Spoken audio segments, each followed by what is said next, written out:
অনুসরণ করার ক্ষেত্রে বাংলাদেশ ক্রিকেট দল আফগানিস্তানকে করতে পারুক আর না পারুক ফলো মিল রেখেছে। 293 করেছে যেই দলটা 294 টার্গেট দিয়েছে টাইগারদের, সেই দলের বিপক্ষে বাংলাদেশ 294 করতে না পারলেও কিংবা তাদের সমান 293 স্বপ্ন দেখতে না পারলেও 93 রান করেছে, 93 মিল রেখেছে। অনেক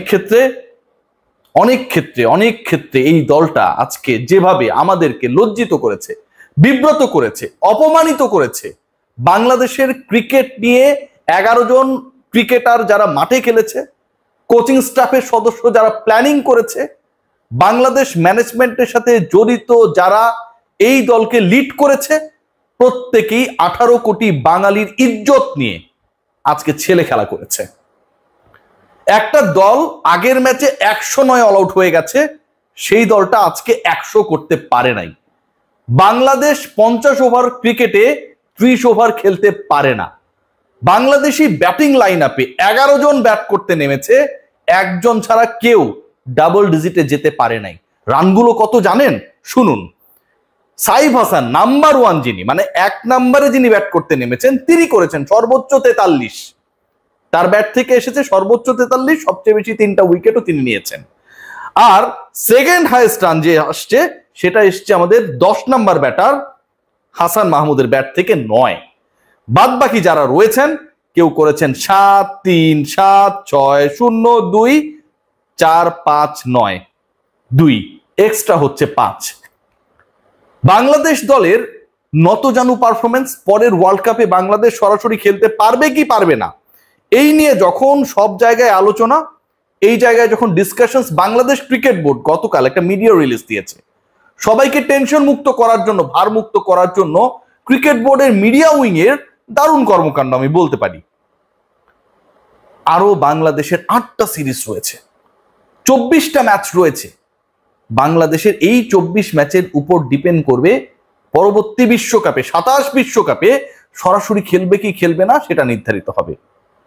যেই দলের পারফরমেন্স 109, যেই দলের পারফরমেন্স 93, যেই দলের পারফরমেন্স একজন ছাড়া কেউ ডাবল ডিজিটে যেতে পারে না, যেই দল আফগানিস্তানের বিপক্ষে 200 রানে পরাজিত হয়, সেই দল বিশ্বকাপে সরাসরি খেলবে।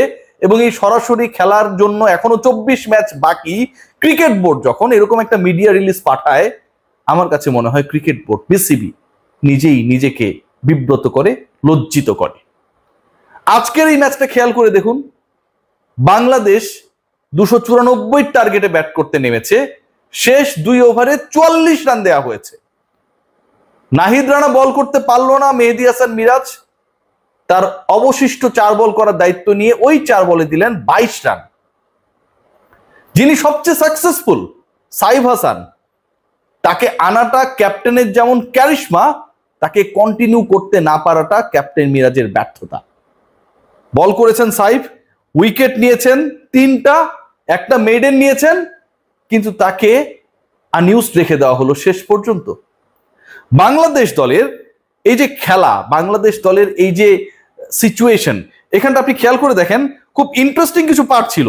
এবং সেই ইন্টারেস্টিং পার্টগুলোর সবচেয়ে গুরুত্বপূর্ণ যেটা, যে আমাদের ব্যাটিং ডিপার্টমেন্টে ওপেনিং এ বিশাল পরিবর্তন এলো। শেখ পরিবারের অন্যতম গুরুত্বপূর্ণ সদস্য নাইম শেখ, তিনি আবারও বাংলাদেশ দলে, তিনি আবারও জাতীয় দলে। এবং ভিসা জটিলতায় থাকা নাইম শেখ যদি শেষ পর্যন্ত জাতীয় দলের সাথে যোগ দিতে না পারতেন, এই জটিলতা যদি সৌম্য সরকারের মতো হতো, তাহলে মনে হয় আমরা বেশি খুশি হতাম। 7 রান করেছেন, 24টা বল খেলেছেন, স্ট্রাইক রেট 29। নাজমুল হোসেন শান্ত, ভাবছিলাম যে তিনি অশান্ত এক ব্যাটিং করবেন। বাংলাদেশ 293, টপকে 94 করে ফেলবে। আগের 2 ম্যাচে ব্যর্থ শান্ত এই ম্যাচে করলেন 3 রান। এবং এই 3 রান করতে গিয়ে তিনি নাইমের সাথে অসাধারণ একটা প্রতিদ্বন্দ্বিতায় মেতে উঠলেন। নাইম শেখ করেছেন 7 রান 24 বল খেলে 29 স্ট্রাইক রেটে। নাজমুল হোসেন শান্ত 3 রান করলেন 16 বল খেলে 18 স্ট্রাইক রেটে। বেহাল দশা এখানেই শেষ না। রাশিদ খান তার 3 উইকেটের 3টাই রং ওয়ানে নিলেন। বাংলাদেশের ব্যাটিং কোচ রয়েছেন যিনি তার ক্যারিয়ারে ছিলেন একসময় পেস বোলার, মাস্টার ক্লাস সেই মাস্টার ক্লাস মাঠে গিয়ে অ্যাপ্লাই করতে পারেন না ক্রিকেটাররা। রশিদ খান